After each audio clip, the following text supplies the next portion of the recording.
नमस्कार, न्यूज 24 बिहार झारखंड देख रहे हैं आप। आपके साथ मैं हूं उज्जवल मिश्रा। पूरे देश में विपक्षी एकजुटता का जो केंद्र बना बिहार, वहां की सियासत अभी काफी गर्म हो रखी है। बीते दिनों झंझारपुर में अमित शाह की रैली हुई और जिसमें उन्होंने कई ऐसी बातें की जिससे पूरे बिहार की सियासत में सरगर्मियां तेज हो गई। अमित शाह ने कहा कि बिहार से कई देशों की सीमाएं लगती हैं, तो ऐसे में हो सकता है बिहार में जल्द चुनाव की संभावना बन सकती है। उस पर नीतीश कुमार का पलटवार भी आ जाए। आपको पहले सारे बयान सुनाते हैं, उसके बाद हम इस चर्चा की शुरुआत करते हैं। का जो मेल है वो तेल और पानी जैसा है, वो कभी एक नहीं हो सकते। मैं नीतीश बाबू को कहने आया हूं, नीतीश बाबू, स्वार्थ कितना भी ऊपर हो, तेल और पानी एक नहीं हो सकते और उसमें तेल को कुछ नहीं गंवाना है। तेल पानी को मैला कर देता है, मैला कर देता है, मानकर चलना।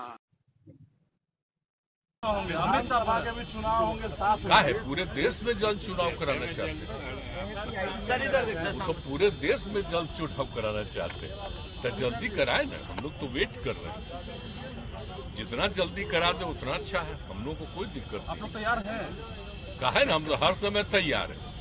जब भी भारत सरकार को अधिकार नहीं जी, पार्लियामेंट का चुनाव थोड़ा पहले भी करा सकता है, तो जब करा दे जितना जल्दी अच्छा रहेगा।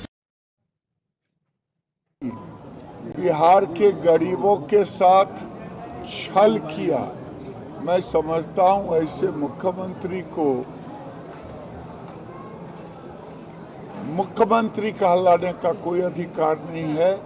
जो राज्य के गरीबों का नहीं, वो देश के गरीबों का क्या होगा, चुल्लू भर पानी में डूब जाना चाहिए। तो कुल मिलाकर के जो बयान है उन पर वार और वार के बाद पलटवार भी सामने आ रहा है और 2024 तक ऐसे चलता रहेगा। लेकिन बिहार में लोकसभा चुनाव के साथ साथ विधानसभा चुनावों पर भी नजर रखी जा रही है। तो ऐसे में आज ये पूरी चर्चा होगी। हमारे साथ कई हमारे खास मेहमान जुड़ेंगे। बीजेपी से प्रवक्ता प्रीति शेखर हमारे साथ जुड़ेंगी, आपका स्वागत है। आरजेडी से अरुण कुमार हमारे साथ जुड़ेंगे, अरुण जी आपका स्वागत है। एलजेपीआर रामविलास पासवान से प्रवक्ता चंदन सिंह हमारे साथ जुड़ेंगे, चंदन जी बहुत बहुत स्वागत है आपका। और जेडीयू से हमारे प्रवक्ता हेमराज राम हमारे साथ जुड़ेंगे, हेमराज जी स्वागत है आपका। प्रीति जी, सबसे पहला सवाल आपसे ही करना चाहूंगा, क्या वाकई में जल्द चुनाव करवाने की तैयारी है?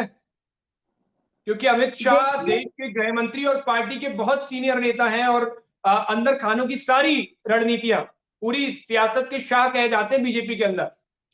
तो ऐसे में क्या वाकई जल्द चुनाव कराने की संभावना है? भारतीय जनता पार्टी 5 वर्ष अपने जनता के बीच रहती है, इसलिए चाहे चुनाव जल्द हो जाए या समय पर हो, इससे भारतीय जनता पार्टी कभी भी पीछे हटने वाली नहीं है।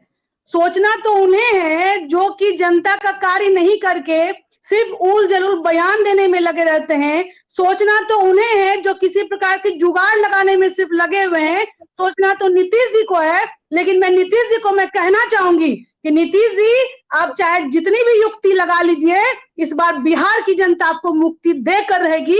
यहाँ की जनता ने ठान कर रखा है।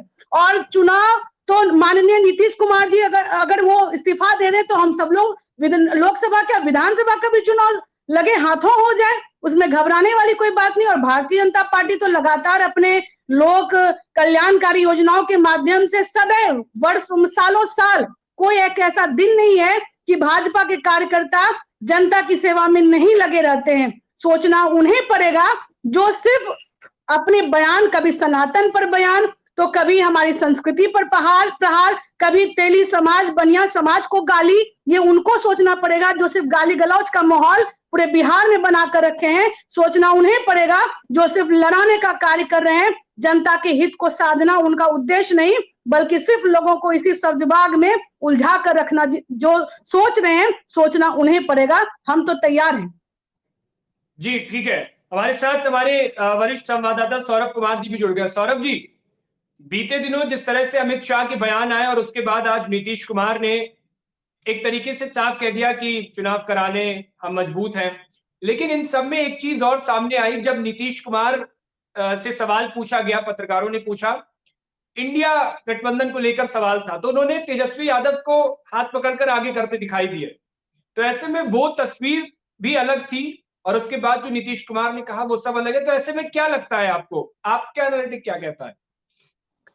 जी बिल्कुल उज्जवल, सबसे बड़ी बात है कि नीतीश कुमार को और उनकी राजनीति को समझना काफी मुश्किल है। कारण राजनीति में आपको भी पता है कि जो दिखता है वो होता नहीं है।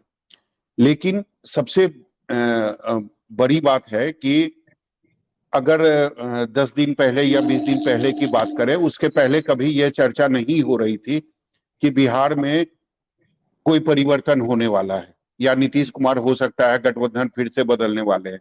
लेकिन पहली बार जो तस्वीर दिखाई दी कि नीतीश कुमार दिल्ली जाते हैं, अटल जी के श्रद्धांजलि सभा में वो वहां पर वो जाते हैं और अटल जी को श्रद्धांजलि देते हैं। उसके बाद वो G20 के भोज में जाते हैं और प्रधानमंत्री से उनकी मुलाकात होती है और दोनों के बीच जो बॉन्डिंग नजर आई, उसके बाद ही यह चर्चा बिहार में शुरू हो गई कि क्या ऐसा भी हो सकता है कि नीतीश कुमार फिर से पाला बदलेंगे। हालांकि उसके बाद सबकी नजरें जो थी वह गृह मंत्री अमित शाह के भाषण पर टिकी हुई थी कि अमित शाह जब बिहार दौरे पर आएंगे, जब वो झंझारपुर आएंगे, तब उनके भाषण में नीतीश कुमार के प्रति क्या रवैया होता है वो भी साफ तौर पर दिखाई दिया। अमित शाह का जो भाषण था उसके अनुसार यह कहा जा सकता है कि अमित शाह मुख्यमंत्री नीतीश कुमार के प्रति काफी नरम दिखाई दे रहे थे, राजा सुप्रीमो लालू प्रसाद यादव के प्रति काफी गर्म दिखाई दे रहे थे और जो भी निशाना था वह एक तरीके से लालू प्रसाद यादव के लिए ही था। जो भी वो प्रहार कर रहे थे वो लालू प्रसाद यादव पर ही कर रहे थे।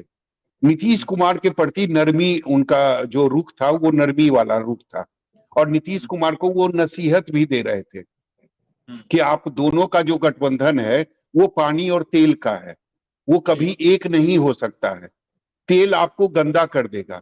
तो एक तरीके से वो नीतीश कुमार को नसीहत दे रहे थे कि आप अभी जिनके साथ हैं उससे आपको कुछ फायदा नहीं होगा, बल्कि आपकी जो छवि है वो और गंदी हो जाएगी। तो इशारा निश्चित रूप से दिया जा रहा था कि अगर आप अपनी गलती को सुधार के मेरे तरफ आते हैं तो अच्छा। दूसरी बात है कि अमित शाह ने ये नहीं कहा जो पिछली बार उन्होंने कहा था कि नीतीश कुमार के लिए दरवाजे बंद हो गए। हालांकि अमित शाह को भी पता था कि बिहार में ये चर्चा जोरों पर है कि नीतीश कुमार फिर से पलटी मार सकते हैं। कारण जो प्रधानमंत्री के साथ जो तस्वीर वायरल हुई थी उसके बाद सभी लोगों को पता था कि बिहार में चर्चा हो रही है। अगर अमित शाह चाहते तो वो इस बात का खंडन कर सकते थे, वो मन से कह सकते थे कि नहीं ऐसी कोई बात नहीं है, जो भी चर्चा हो रही है उस पर वो चाहते तो विराम लगा सकते थे, लेकिन उन्होंने ऐसा कुछ नहीं किया। वो और इस चीज को उन्होंने बढ़ावा दे दिया। नरम रुख रखकर नीतीश कुमार के प्रति उन्होंने और इस बात का बढ़ावा दे दिया, इस बात को और उन्होंने तेजी ला दी। और दूसरी तरफ कल का अगर नीतीश कुमार का अगर देखेंगे, उनका जो बयान है, जब उनसे पूछा गया कि 14 लोगों पर इंडिया जो गठबंधन है उसने बैन कर दिया है, तो उन्होंने कहा कि हो सकता है कुछ लोगों को परेशानी है कुछ लोगों से, यानी खुलकर उन्होंने समर्थन नहीं किया। उन्होंने कहा लास्ट में कि मेरे तरफ से ऐसी कोई बात नहीं है, हम तो मीडिया पर कोई पाबंदी नहीं लगाना चाहते। तो हर चीज पर नीतीश कुमार का जो रुख है वो अलग दिखाई देता है और निश्चित रूप से जो नीतीश कुमार को चाहिए था, जिस तरीके से उन्होंने कोशिशें की थी कि इंडिया गठबंधन एक हो, सारे विपक्षी दल एक मंच पर आ जाए, वो आए भी। लेकिन नीतीश कुमार को क्या मिला, सबसे बड़ी बात यही है। नीतीश कुमार उस गठबंधन में ना ही प्रधानमंत्री के उम्मीदवार बन पाए और ना ही वो संयोजक बन पाए। तो अब अगर आगे वो गठबंधन चलता भी है, 2024 का चुनाव भी होता है, जीत हार क्या हो गई ये मुझे नहीं पता, लेकिन नीतीश कुमार को क्या मिलेगा, कुछ नहीं मिलेगा। तो निश्चित रूप से बिहार की राजनीति में एक बार फिर से चर्चा जोरों पर है कि क्या नीतीश कुमार एक बार फिर से गठबंधन बदल सकते हैं, अपना पाला बदल सकते हैं। जी ठीक है, हमारे साथ आरजेडी प्रवक्ता अरुण कुमार भी जुड़े हुए हैं। अरुण जी, अभी अमित शाह ने आपको तेल की संज्ञा दे दी आपकी पार्टी को, और खास तौर पे कहें तो लालू यादव पर काफी गर्म रहे वो। उन्होंने आरोप भी लगाया कि राम मंदिर नहीं बनने दिया, काफी सारी ऐसी बातें कही। देखिए उज्जवल जी, गृह मंत्री जी के चेहरे पे साफ खौफ दिख रहा था। बिहार से जो सत्ता उनकी गई है, नीतीश जी ने 2022 में अगस्त के महीना में उनको, जब यहाँ से एनडीए से वो अलग हुए हैं, भारतीय जनता पार्टी को कान पकड़ के बिहार की सत्ता से अलग किया है, तब से लगातार लगता है ये छठा दौरा अमित शाह जी का बिहार में था। तो स्पष्ट खौफ दिख रहा है, यहाँ दिख रहा था उनके चेहरे पे। और साथ ही उनके अनुरूप जिस तरीके से भारतीय जनता पार्टी के नेताओं ने तैयारी की थी उनके सभा को लेकर, उतना भीड़ तो जुटा नहीं, जिसके चलते वहां के स्थानीय नेता, बिहार प्रदेश के तमाम उनके जो भी केंद्रीय मंत्री थे, प्रदेश स्तर के नेता थे, उन पर वो गुस्सा झाड़ रहे थे। तो ये सारा उनका चेहरा तो दिख रहा था, खींच दिख रहा था। और बिहार की जनता को खास करके बहुत उम्मीद थी कि गृह मंत्री जी आएंगे, केंद्र में 9 साल से सरकार है, बिहार के लिए कुछ कहेंगे, बिहार के लिए कुछ नई घोषणा करेंगे, या फिर जो वादे किए थे बिहार की जनता, प्रदेश की जनता से नरेंद्र मोदी जी और भारतीय जनता पार्टी ने, उस पर कुछ कहेंगे। लेकिन कहीं कुछ नहीं दिखा। न तो विशेष राज्य की दर्जे की बात की, न तो विशेष पैकेज की बात की, न तो बेरोजगारी की बात की, न तो महंगाई की बात की, न तो गरीबी की बात की। हाँ, बात क्या उन्होंने किया, एक शायद स्थानीय नेताओं ने जो उनको एक पूर्जी थमाई होगी, तो कहा यहाँ अपहरण बढ़ गया है, हत्या, लूट, बलात्कार, ये वो पढ़ रहे थे। शायद हमको बड़ी हंसी आती है, आप लोग तो पत्रकार हैं और पूरे देश की निगाह उनके सभा पे थी। वो देश के गृह मंत्री है, और गृह मंत्री को तो कम से कम इसका आंकड़ा होगा ही, एनसीआरबी का रिपोर्ट उनके संज्ञान में होगा, और पूरे देश में जितने प्रदेश हैं, और खास करके उनको तो यह पता होगा ही कि हमारा जो भाजपा शासित प्रदेश है, मणिपुर हो, हरियाणा हो, गुजरात हो, उत्तर प्रदेश हो, वहां लॉ एंड ऑर्डर की क्या स्थिति है, वहां किस तरह से हत्या, अपहरण का उद्योग चल रहा है, पत्रकारों की हत्या हो रही है, उस पर तो उनके मुंह पर दही जमा हुआ था। शायद उनको पता था या नहीं था, या कोई बताते हैं कि नहीं। अपराध के मामले में हमारा बिहार 26वां स्थान पे है। वहीं आप देखिए, आज अखबार में पढ़ रहा था, मणिपुर में एक हमारे सैनिकों की किस तरीके से अपहरण करके हत्या। तो कितना शर्म की बात है।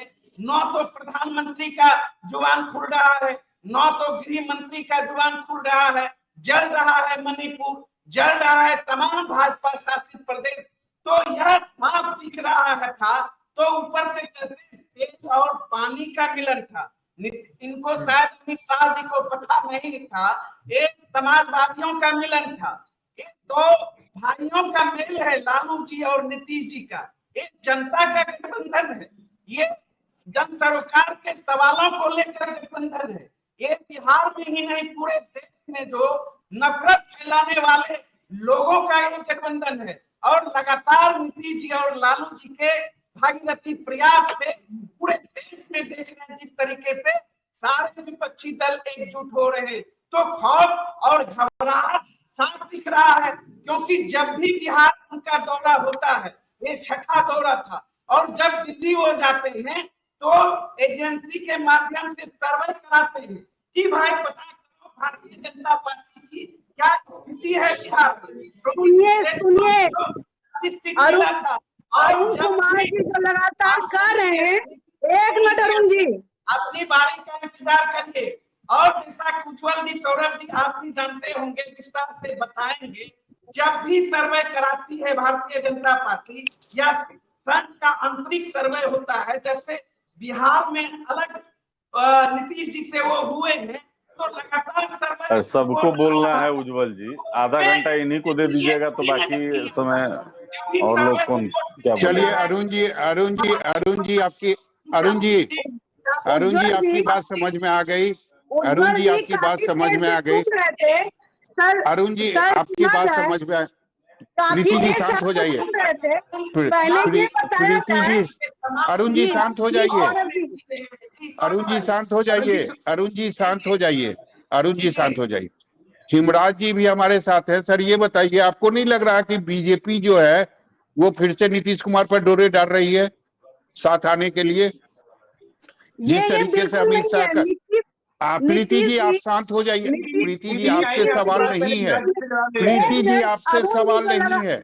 प्रीति जी आपसे सवाल, प्रीति जी आपसे सवाल किया जाएगा।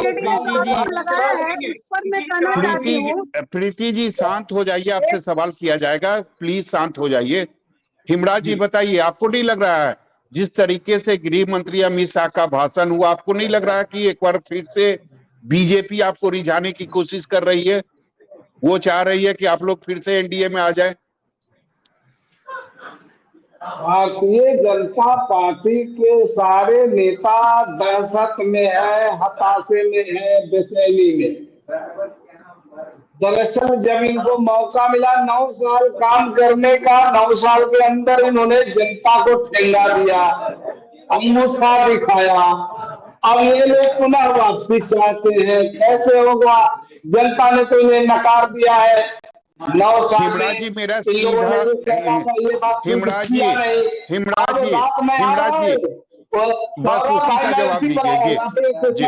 जी तो जनता जब इन्हें नकार दिया है, इन्हें आभास हो गया कि हमारी वापसी संभव नहीं है, तो ये कुछ भी करने के लिए तैयार नहीं है। तैयार है कि कुछ भी प्रकार कुछ भी करें, हम फिर सत्ता में आ जाए, लेकिन ऐसा संभव नहीं। ऐसा संभव इसलिए नहीं है कि उन्होंने तो कहा था कि हम क्षेत्रीय लोगों का साथ कर देंगे, उनके अस्तित्व को मिटा देंगे।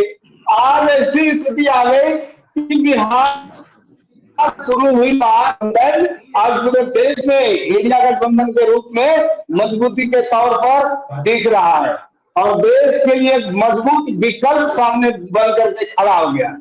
और नीतीश कुमार भी किसी पद की लालसा में नहीं है, किसी पद की चाहत नहीं है, किसी पद को उम्मीदवार नहीं है। नीतीश कुमार भी विपक्षी एकता की आवाज है और विपक्षी एकता के सूत्रधार है।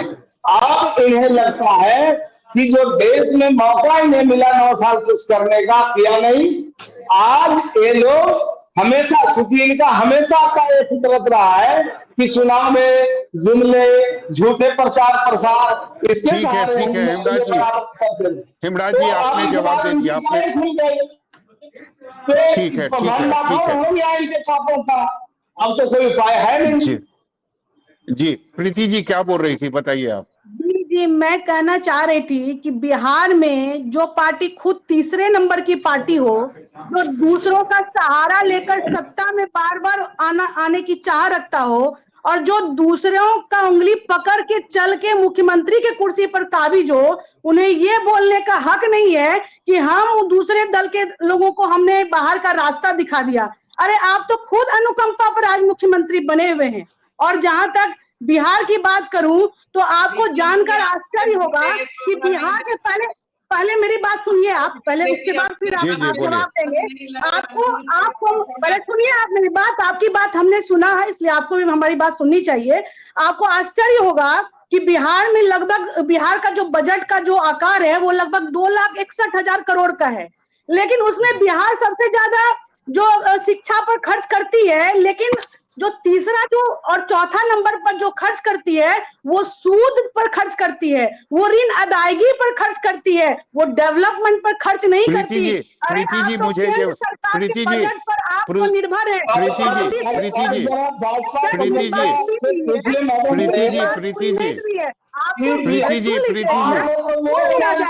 उसके बाद मैं आपका भी सुनूंगी। प्रीति जी आपने और बताइए पटना से जमीन पर उतार के बताया और बिहार की नकल करके अपनी कई योजना बना रहे हैं। आप बीच में मत बोलिए, पहले मेरी बात पूर्ण करने दीजिए। प्रीति जी हो गई आपकी बात, हो गई प्रीति जी आपकी बात हो गई। आपने नहीं मेरी बात सुन लीजिए, मेरी बात सुन लीजिए। नहीं वो मुद्दा नहीं है। प्रीति जी ये बताइए, आप ये कह रहे हैं कि तीसरे नंबर, हेमराज जी शांत हो जाइए, हेमराज जी शांत हो जाइए। प्रीति जी आप हेमराज जी शांत हो जाइए, हेमराज जी प्लीज शांत हो जाइए। प्रीति जी आपने बोला तीसरे नंबर की पार्टी, अनुकंपा पर मुख्यमंत्री। नीतीश कुमार ने आप लोगों को छोड़ा, बीजेपी को नीतीश कुमार ने छोड़ा, बीजेपी ने नहीं छोड़ा नीतीश कुमार के। बावजूद इसके अगर आपके गृह मंत्री आते हैं, अगर इस तरीके का उनका भाषण होता है, तो ये क्या है, रिझाने की कोशिश नहीं है? आपको नहीं लगता है? नहीं, मुझे बिल्कुल नहीं लगता है। जब पिछली बार हमारे माननीय गृह मंत्री जी बिहार का दौरा किए थे, उन्होंने साफ साफ शब्दों में कहा था, आपको याद होगा, कि अब नीतीश जी के लिए भारतीय जनता पार्टी दूसरी बार क्यों नहीं कहा प्रीति जी? दूसरी बार अपनी बातों को उन्होंने क्यों नहीं दोहराया, झंझारपुर में क्यों नहीं दोहराया? जबकि इस बात की चर्चा उसी दिन से हो रही है जब प्रधानमंत्री से नीतीश कुमार की मुलाकात हुई। सब लोगों को पता, अगले दिन रविवार का दिन था, उसके बाद भी केंद्र सरकार ने अपना सरकारी खजाना खोल दिया। तो अमित शाह को क्लियर करना चाहिए ना, झंझारपुर के मंच से उनको क्लियर करना चाहिए, उनको बोल देते, वो अपनी बात को दोहरा देते। अमित शाह जी ने क्लियर कर दिया है। दरअसल अब नीतीश जी को ये लग रहा है कि वो जिस उद्देश्य के साथ INDI अलायंस के लिए संयोजक की भूमिका बना रहे थे, तो पहली बात तो उनको जो है लालू जी ने उनको दो टूक जवाब दे दिया कि भाई दूल्हा हमारा राहुल गांधी होगा, बाराती बाकी सब लोग बाराती होंगे, और तभी तो आप लोगों ने भी दरवाजा खोल दिया, तभी तो आप लोगों ने भी दरवाजा खोल दिया।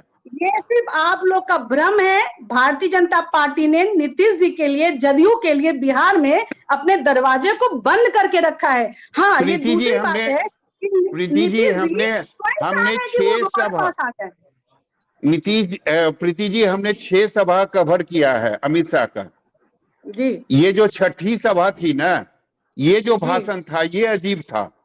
इसके पहले हमेशा निशाने पर मुख्यमंत्री नीतीश कुमार ही होते थे, लेकिन इस बार निशाने पर मुख्यमंत्री नीतीश कुमार नहीं थे, दूर दूर तक नहीं थे।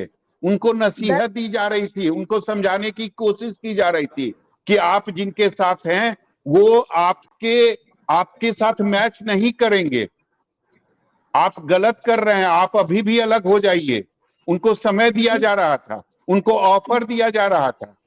नहीं, बिल्कुल नहीं। आप बिहार की पूरी आवाम और भारतीय जनता पार्टी के एक कार्यकर्ताओं का यही मनोभाव है कि अब किसी भी कीमत पर जदयू से हमें अलायंस नहीं करना है। दूसरी बात यह है कि बिहार में जो माहौल बना या जिसकी आप चर्चा कर रहे थे, आप आज की झंझारपुर की बैठक किया,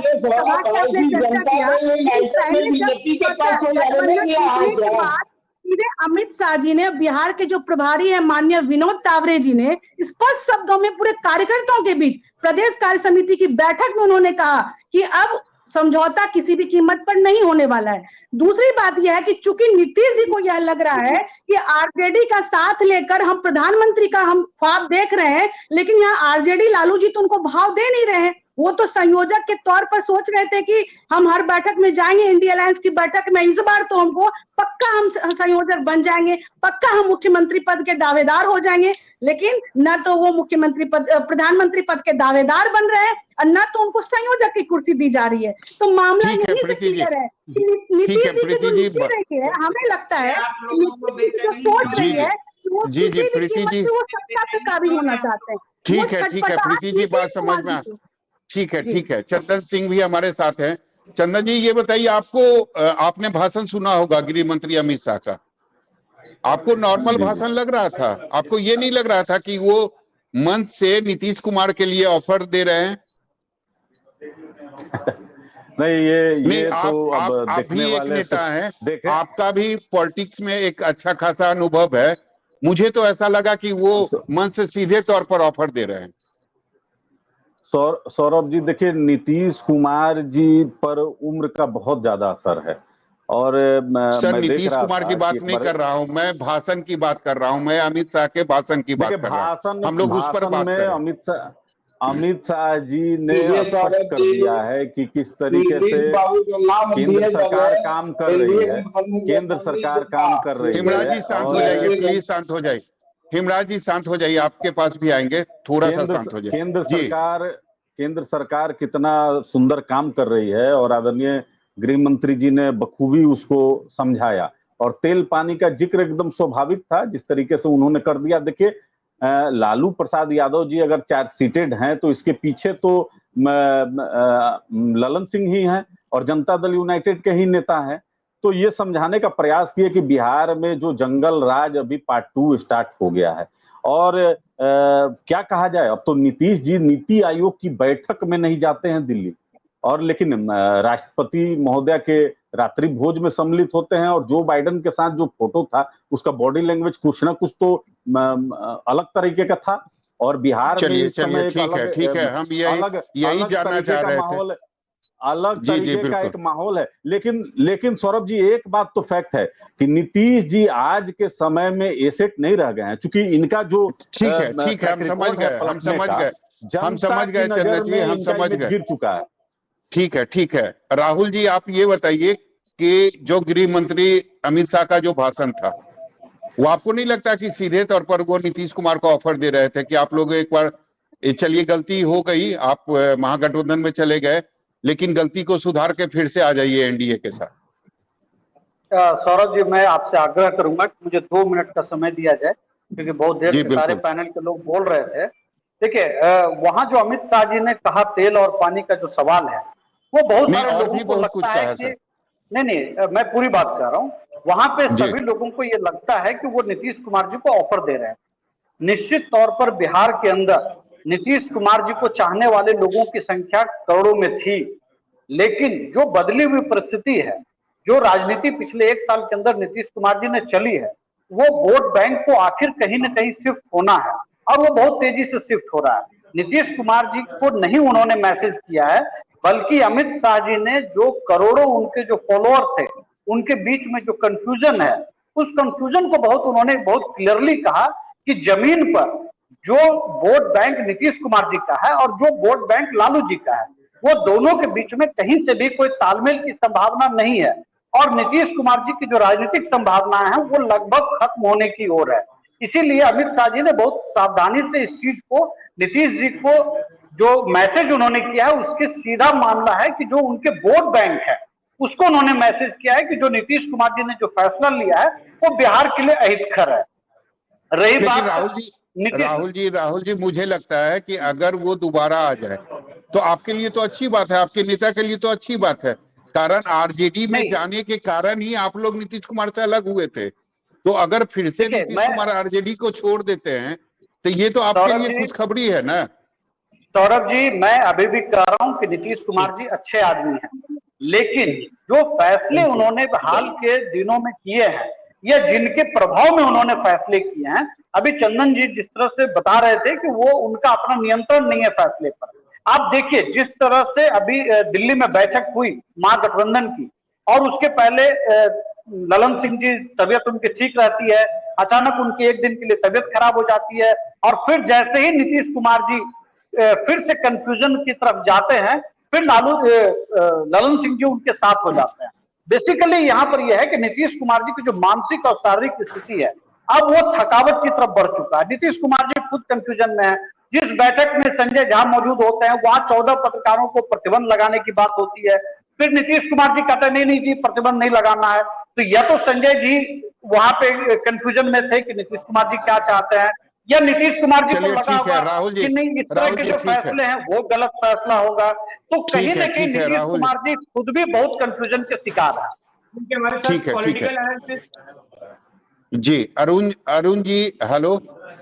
जी अरुण जी भी हमारे साथ है। सर ये बताइए, आपने सुना होगा गृह मंत्री का भाषण झंझारपुर के मंच से उन्होंने जो दिया, आपको नहीं लगता कि सीधे तौर पर वो नीतीश कुमार के प्रति काफी नरम थे और खुला निमंत्रण दे रहे थे, ऑफर दे रहे थे कि आपने गलती कर दी, महागठबंधन में जाकर समय है, आप लोग लौट आइए, क्योंकि आप लोगों का मिलन कभी नहीं हो सकता है। अरुण जी। सौरभ जी, दो बात। हाँ, मैं अरुण कुमार पांडे बोल रहा हूँ। ये कह रहे हैं कि अमित शाह ने झंझारपुर से जो चुनावी शंखनाद किया, ये बात ठीक है कि लालू प्रसाद पर वो ज्यादा हमलावर, लेकिन नीतीश जी के लिए पिछले 5 सभाओं में जिस ढंग से भाजपा का दरवाजा बंद होने की बात किया करते थे, इस बार उन्होंने नहीं किया। लेकिन नीतीश जी को निशाने पर लेने में कोई कोर कसर नहीं छोड़ी। इसको नरम कैसे थे पता नहीं हमको, तो अब मीडिया भी इसको इस रूप में देख रहा है, लेकिन नीतीश जी पर निशाना साधने में कोई कोर कसर कहा। ये राजद और जदयू में जो कंट्राडिक्शंस है उसकी चर्चा उन्होंने की। उसी में उन्होंने कहा कि ये तेल और पानी का मिलन है, जो मिलन कदापि हो नहीं सकता है।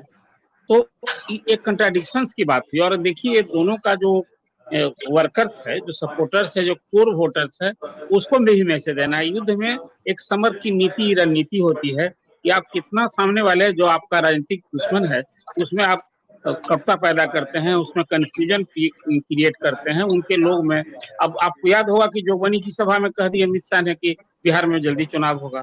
बिहार में चुनाव होने हैं नवंबर 2025 में। अभी भले है कि लोकसभा का चुनाव पहले हो सकता है, यहाँ बिहार में नीतीश जी बोल रहे थे और वहाँ पश्चिम बंगाल की मुख्यमंत्री ममता बनर्जी बोल रही थी। तो ये अलग है कि चुनाव साथ होगा कि नहीं होगा, लेकिन अमित शाह या भाजपा नरम पर गई है नीतीश जी के प्रति। मुझे लगता है कि ये अभी फिलहाल, हालांकि नीतीश जी का जो बैकग्राउंड रहा है, जो कुछ करते रहे हैं, उस कोई दावे के साथ हम आप कोई नहीं कर सकते हैं कि कल क्या करेंगे। लेकिन अभी एनडीए में आईएनडीए में कुछ ऐसा इशू आया है जिस पर नीतीश जी का स्टैंड अलग है। अब देखिए, अभी यहाँ भाजपा विरोधी दलों को एकजुट करने चले हैं और वो चले गए दिल्ली। राष्ट्रपति के ने जो भोज दिया उसमें अब इसके कारण कांग्रेस भी असहज हो गई। कांग्रेस के ने वही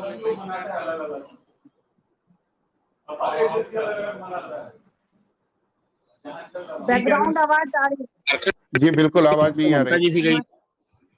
ममता जी भी गई। तो मेरा ये कहना है सौरभ जी कि भाजपा नरम नहीं पड़ी है, और भाजपा तो नीतीश कुमार को उनके गृह जिला नालंदा में घेरने के लिए, बिहार में घेरने के लिए वो कोई कोर कसर नहीं छोड़ रही है।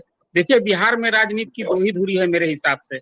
एक तरफ लालू जी हैं और दूसरी तरफ बीजेपी होगी, और लालू विरोधी वोट को ही की राजनीति पर नीतीश कुमार इधर साथ है। 9 महीना में अगस्त के बाद बदलाव आया है, वो इस पाले में आए हैं। तो अब एक सवाल आप कह सकते हैं कि 2015 में जिस तरह से लालू नीतीश की जोड़ी ने बीजेपी के सामने कठिन चुनौती दी, क्या वो स्थिति बनना है। लेकिन भाजपा का नीतीश जी के प्रति नरम होने का जो सवाल है, अब आप घोसी का नतीजा देखिए। घोसी चुनाव में जो रिजल्ट आया, क्या बीजेपी का जो कोर वोटर्स है वो बंधुआ मजदूर है क्या बीजेपी का? कुछ भी डिसीजन लेगी और भाजपा के साथ रहेंगे वो लोग। एक भी आपको पीपुल्स माइंड को रीड करना पड़ेगा।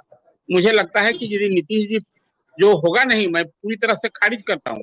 आज उनकी राजनीतिक मजबूरी है जो भी फैसला लिया लालू जी के साथ रहने की, और जब उन्होंने खुद ही कह दिया है कि 2025 का चुनाव तेजस्वी के नेतृत्व में लड़ा जाएगा, तो फिर कहाँ पहले कोई ऐसी बात होती है। और उस तरह से खुद ही नीतीश जी ने कहा, पहले तो उन्होंने कुर्सी छोड़ने की बात भी नहीं की है।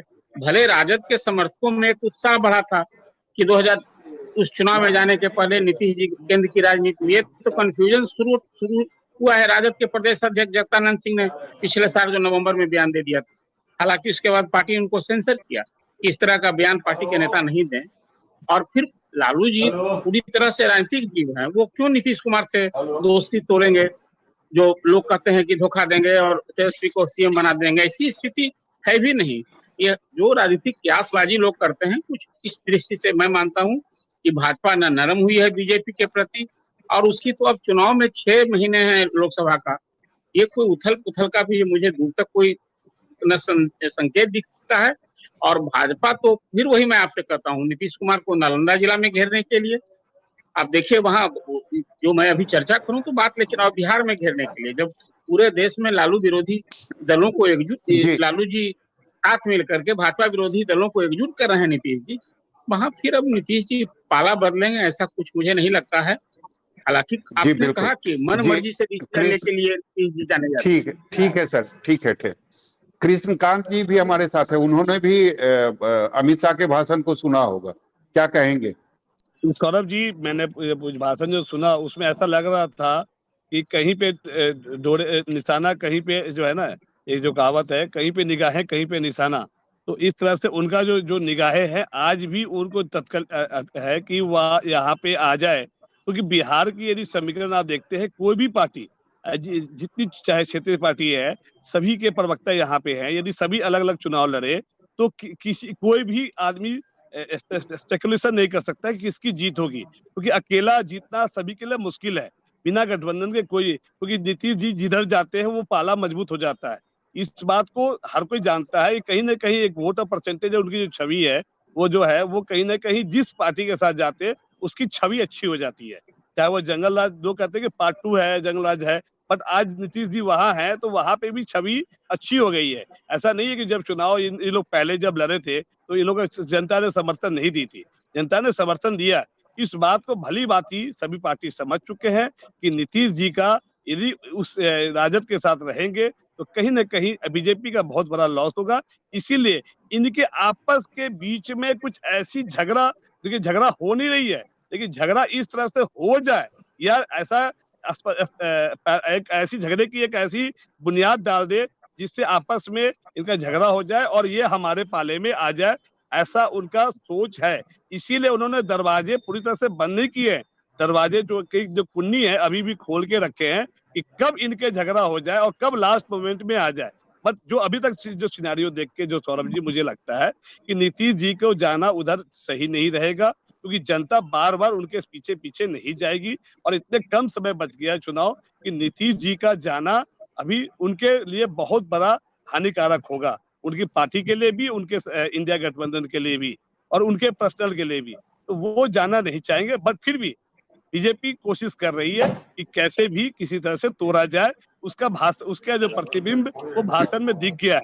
वो स्टॉकिंग जो कहते हैं ना, स्टॉकिंग, वो अभी भी स्टॉकिंग बंद नहीं हुई है, वो उस दिन से स्टॉकिंग चल रही है और लगता है अंत तक कोशिश करेंगे अमित शाह और बीजेपी कि ये किसी तरह वो तोड़ के इधर आ जाए या एटलीस्ट वो अकेले चुनाव लड़े, ना इधर आए, ना उसे झगड़ा हो जाए, तो एटलीस्ट वो अकेले चुनाव लड़े और जिसका फायदा वो बीजेपी को मिले। सौरभ जी। हिमराज जी, आपको नहीं लगता कि आपकी स्थिति जो है वो आगे कुआं पीछे खाई वाली स्थिति हो गई है? सही, एकदम सही बोले। चलिए हिमराज जी, देखने वाले का नजरिया अपना अपना है, देखने वाले का नजरिया अपना अपना है और अपने फायदे के लिए एक नए तरीके से अपना स्टेटमेंट जारी कर रहे हैं। दरअसल हकीकत तो यही है कि भाजपा को अपनी औकात याद आ गई है और भाजपा ने जो किया है जनता के साथ उसका मजा भी भुगतने के लिए तैयार है। और ये जो एक बात बार बार आती है कि ये जुमलों और झूठे प्रचार के माध्यम से ही चुनाव में अपनी भूमिका के रूप में उतरते रहे हैं और ये हमेशा, ये न इनको देश की चिंता है, न देश की जनता की चिंता है, न इस देश में किसी तरह की जो जन सरोकार से जुड़े हुए मुद्दे हैं उस पर इनका कोई न सोच है न कोई कार्य योजना।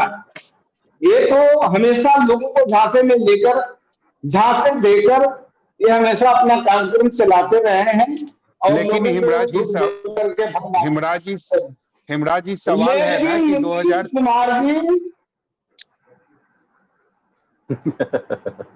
हिमराज जी सवाल तो है ना कि नीतीश कुमार के लिए हिमराज कुमार और मुहिम को आगे बढ़ाया है।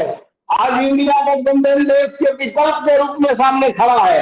लेकिन मिला क्या हिमराज जी, मिला क्या हिमराज जी, मिला क्या हिमराज जी, मिला क्या 2024 में क्या मिलेगा नीतीश कुमार को?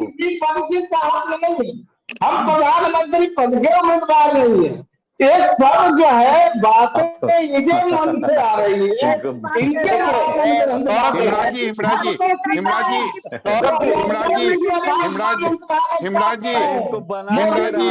सुन लीजिए। हिमराज जी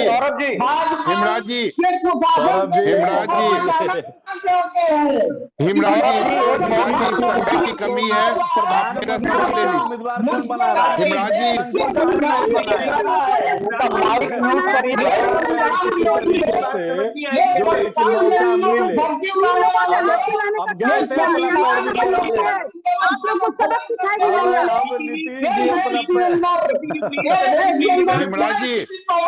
हिमराज जी शांत हो जाइए, हिमराज जी शांत हो जाइए। मेरा एक ही सवाल, मेरा सवाल का जवाब दे दीजिए। अंतिम सवाल है, जल्दी से अपना जवाब दे दीजिएगा। 2024 में प्रधानमंत्री के उम्मीदवार नीतीश कुमार नहीं है, संयोजक भी वो नहीं बने।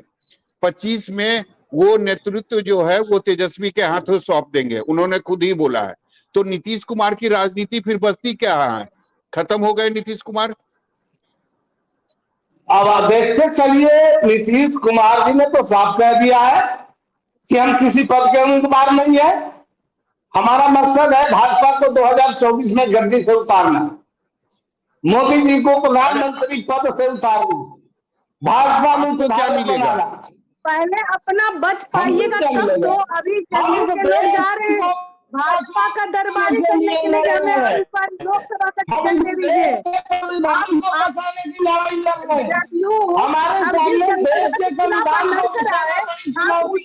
सुपुत्र को आप चलिए ठीक है, हम समझ गए। हिमराज जी हम समझ गए। नीतीश जी का हम कहे अब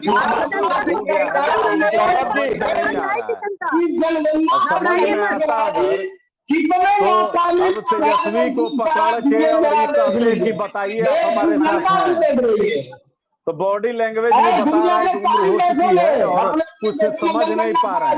नीतीश जी का मानसिक स्थिति जो हमको लग रहा है ठीक नहीं है। नतमस्तक हो चुके हैं, जंगललाल देखिए किस तरीके से तेजस्वी प्रसाद यादव को कर रहे हैं, तो हमको तो लगता है कि हिमराज जी शांत हो जाएंगे, दे दिए हिमराज जी शांत हो जाएंगे, समय की कमी है। अब समझ में नीतीश जी को आ नहीं रहा है। हिमराज जी शांत हो जाइए, की आवाज समझ नहीं आएगी। सौरभ जी म्यूट को करवा दीजिए। सौरभ जी मुझे सिर्फ एक लाइन कहना है। इस गठबंधन से बिहार को जंगल राज मिला है और धार्मिक ग्रंथों को पॉलिटिकल साइनाइड कहने का कल्चर मिला है। इसके अलावा बिहार को कुछ नहीं मिला इस गठबंधन से, और इस मॉडल के साथ नीतीश कुमार जी कभी भी देश के प्रधानमंत्री के विकल्प नहीं बन सकते हैं। ठीक है, ऑनलाइन समय का भाव है, आप सभी लोग जुड़े इसके लिए बहुत बहुत शुक्रिया। कुल मिलाकर के अब ये देखना होगा कि 2024 को लेकर जिस तरह से नीतीश कुमार ने सबको जोड़ा और उसके बाद फिर अब ये बात आ रही कि ना ही वो पीएम उम्मीदवार के तौर पर है और ना ही वो संयोजक की अभी तक किसी भूमिका में है। तो ऐसे में सवाल ये कि आखिर नीतीश कुमार को इनसे मिला क्या, और उसी के साथ वो 2025 के लिए भी साफ कर चुके हैं कि तेजस्वी यादव की अगुवाई में वो चुनाव लड़ा जाएगा। तो ऐसे में अमित शाह ने जो कहा उनके लिए थोड़ा नरम रुख रहा, और उसके बाद अब जो पूरा घटनाक्रम हुआ तो उससे यही समझ आ रहा है कि नीतीश कुमार क्या फंस गए हैं, क्योंकि उनके लिए इधर कुआं है तो उधर खाई है। इस पर आपकी क्या राय है, दबाव में जरूर बताइए। बाकी खबरों के लिए देखते रहिए News 24 बिहार झारखंड। शुक्रिया।